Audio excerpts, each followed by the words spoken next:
Your phone rings. The caller ID says Social Security Administration. A calm, official voice tells you there's a problem with your benefits, maybe even a warrant out for your arrest.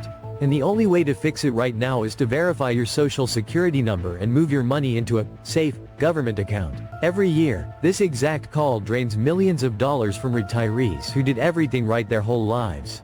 And the most unsettling part isn't the scam itself.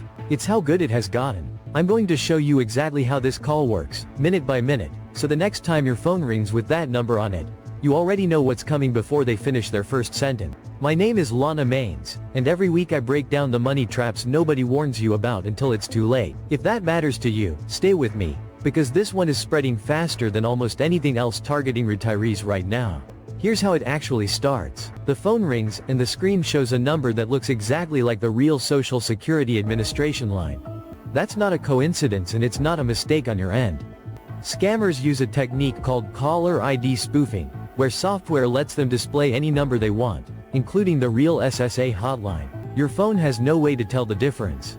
Neither would mine. The voice on the other end often sounds calm, professional, even a little bored, like someone reading from a script they've read 1,000 times, because they have.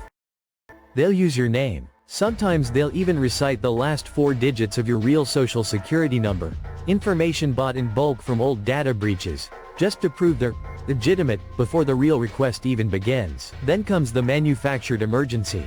They'll tell you your Social Security number has been linked to a crime, often money laundering or drug trafficking, somewhere like Texas or Arizona. They'll say your benefits are about to be suspended, or that a warrant has been issued for your arrest, and it will be executed within hours unless you act immediately. Notice the pattern already. Fear, urgency, and authority stacked together on purpose, because a calm, thinking mind asks questions, and a frightened mind just follows instructions. Take a man named Harold, 74, a retired postal worker outside Cincinnati. He got the call on a Tuesday morning. The man on the phone knew his full name, his date of birth, and read him what sounded like an official case number. Harold said later it felt exactly like the automated fraud alerts his bank had sent him before, so his guard was already halfway down. The caller told him his benefits would be frozen within the hour unless he moved his savings into a federally insured holding account they would set up for him, just temporarily, just until his identity was cleared. Harold wired $18,000 that afternoon. There was no holding account. There was no case number. There was no fraud on his real Social Security record at all. The only thing that happened that day was a well-rehearsed script meeting a moment of genuine fear. Here's the detail that should stop you cold. The real Social Security Administration will never call you out of nowhere and threaten to suspend your benefits. It will never ask you to wire money, load gift cards, or move funds into any account to protect them. It will never demand payment over the phone at all. Almost every legitimate matter with the SSA is handled through the mail first, with a letter you can hold in your hand, verify, and take your time responding to. The moment a phone call skips that step and jumps straight to urgency and payment, you're no longer talking to a government agency.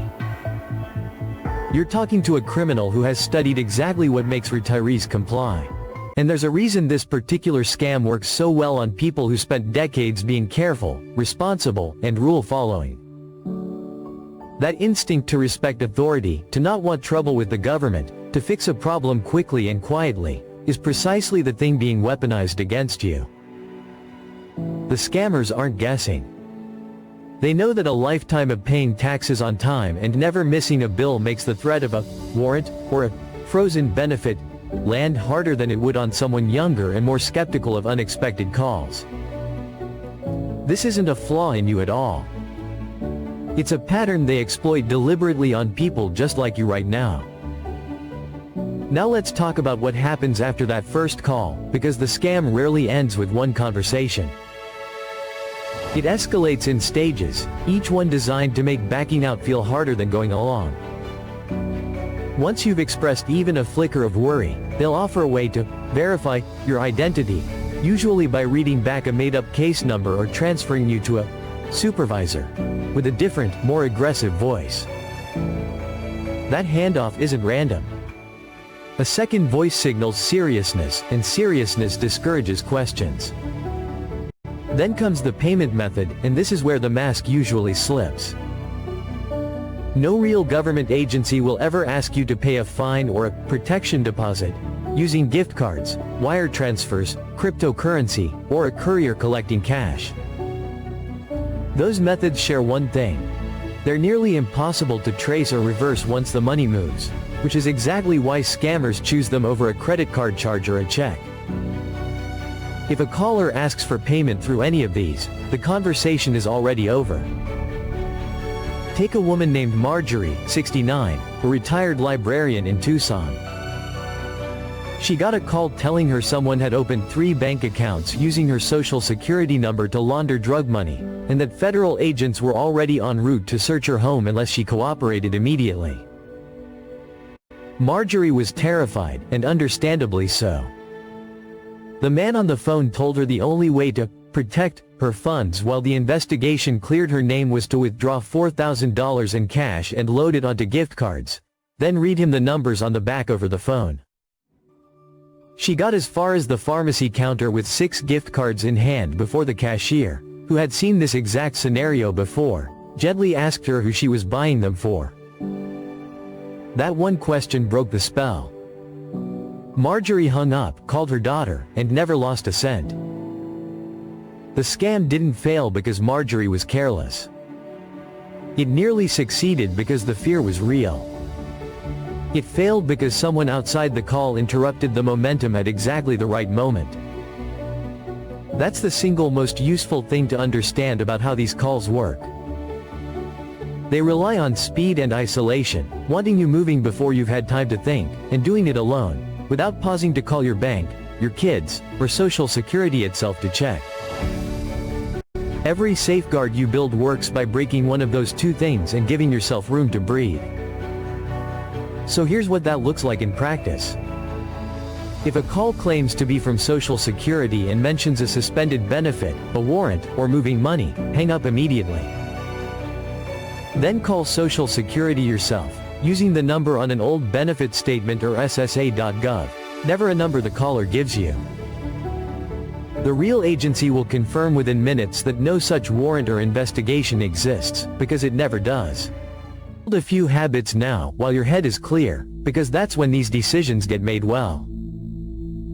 First, decide today that Social Security will never call demanding money, no matter how official the voice sounds.